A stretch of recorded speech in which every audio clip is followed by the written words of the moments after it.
This is volt, a measure of electric potential. 1 volt is defined as the difference in electrical potential between 2 points of a conducting wire when electric current... What? Oh.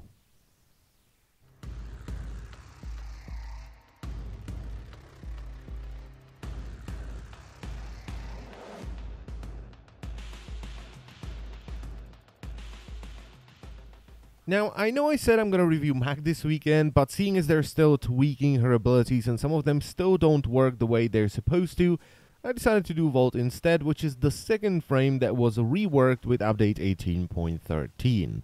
So first things first, there are 3 ways in which you can obtain Volt. You can either choose him as your starter Warframe, you can get him from clan research in the Tenno lab in a dojo, or you can buy him from Teshin for 60,000 standing once you achieve the rank of Typhoon in Conclave.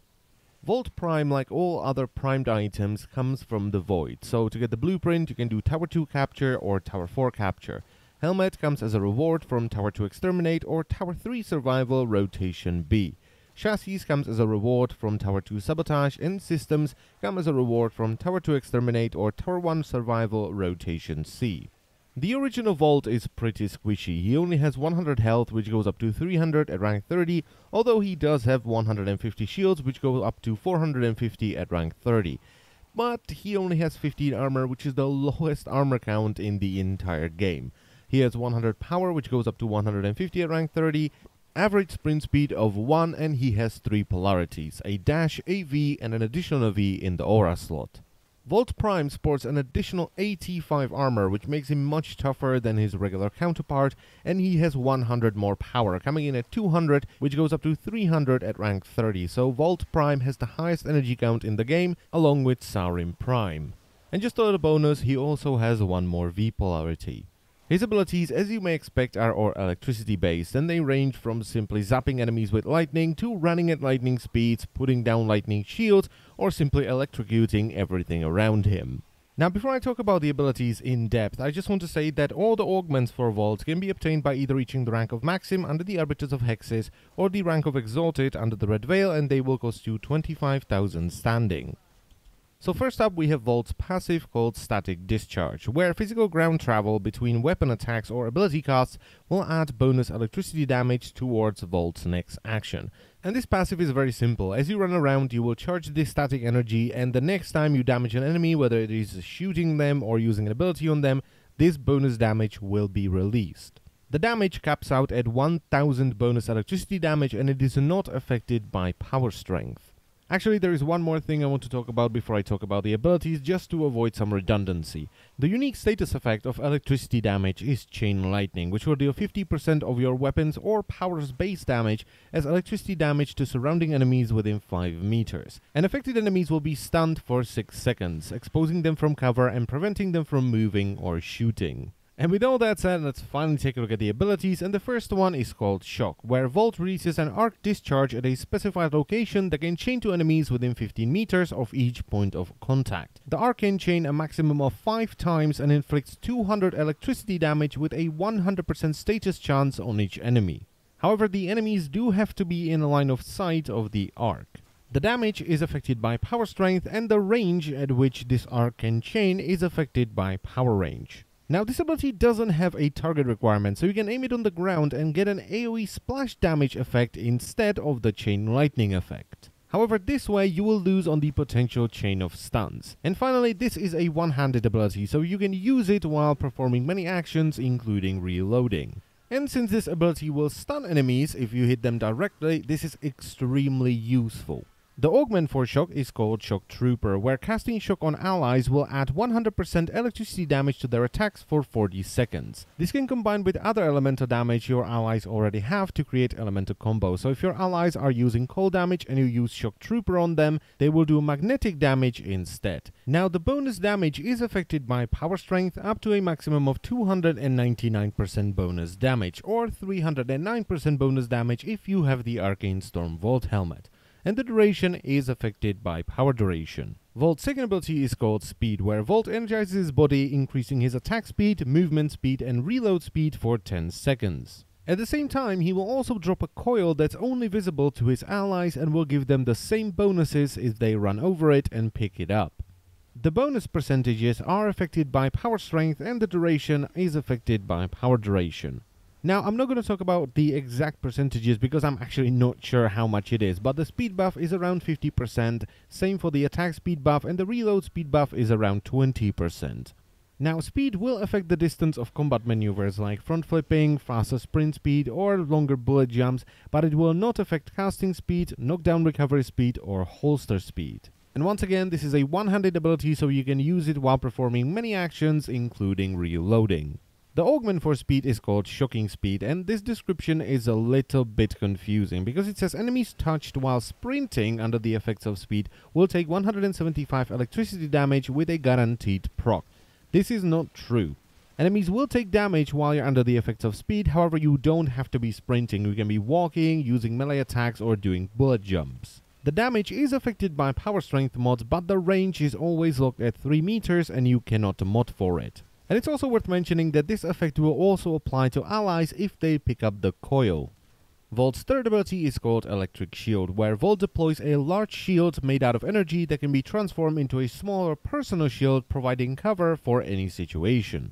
You can pick the shield up by pressing the use button and it will drain 5 energy per second while standing still, plus 1 energy per every meter that you travel while holding the shield. Now, as I've said already, the shield will shrink when you pick it up, but it will also restrict you to using secondary weapons. You cannot use primary weapons while running around with the shield. Other than that, though, it will retain all of its original properties. Now, one thing that I've noticed with this shield is when you're running the Zoneric Focus Coup and you have the passive energy generation rolling, if you're standing still, you will actually gain energy.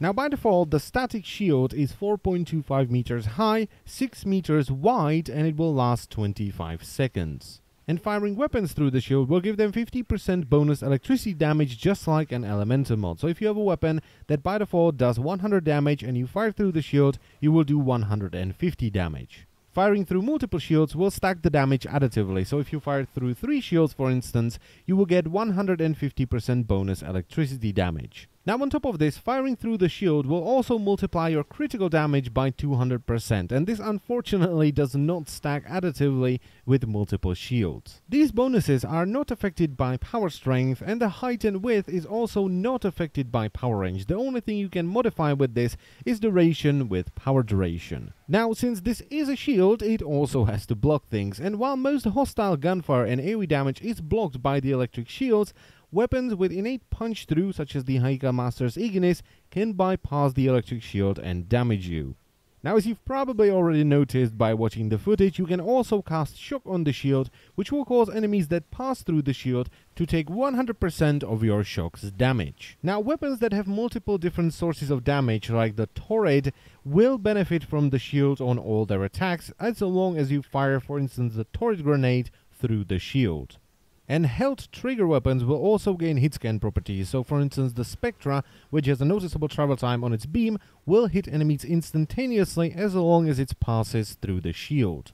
And finally, weapons that suffer from damage fall-off, which is mostly shotguns, will not suffer from damage fall-off if you fire them through the shield.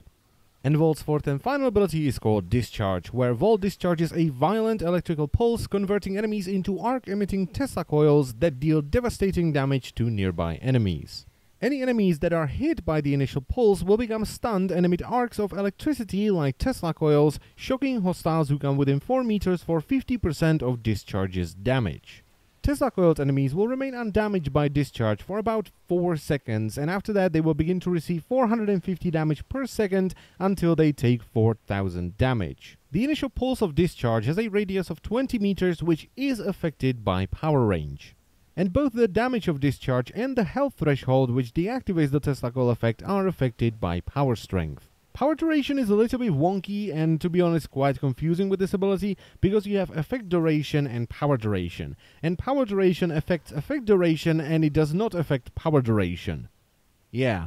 Now, I did a bunch of testing with power duration and I discussed this with people on Wiki, and we have no idea what this does. We have no idea what power duration actually does. It doesn't really affect the invulnerability period of the ability, It may give enemies more time to take damage before they lose 4000 health, but honestly, even after a bunch of testing, I have absolutely no idea what power duration does. And finally, enemies are not the only, for the lack of a better word, things that you can turn into Tesla coils. You can also turn loot crates into Tesla coils, however you can only turn a loot crate into a Tesla coil once. And if you use shock on an enemy that's been turned into a Tesla coil, it will result in an overcharge, creating an AoE burst emitted from the target.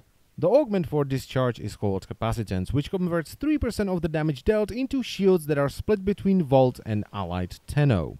The amount of shields converted is affected by power strength, and it can create overshields.